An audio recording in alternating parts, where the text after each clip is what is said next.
Ako si Andrea, operator ng SP Divisoria. Naggamit ito ng 6 na araw na may total 138 meters.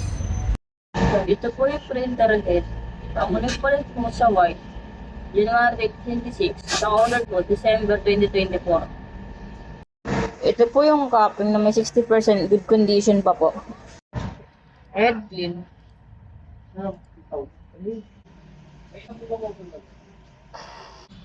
Punasan ng wiper after a head clean. Nozzle check. Ang uling pulit po ng damper, January 2024 sa colored. Sa white naman po, December 2025. Ang waste ng ink nalinis ng isang araw. Ito po yung ABR at ground wire. Ito po yung aming stocks. Ito po yung powder. Ito po yung ink solution.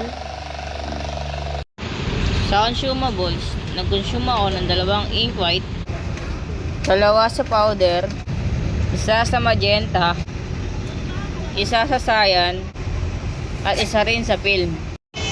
Ito po yung physical inventory. Ito po yung output. Ito po yung daily checklist.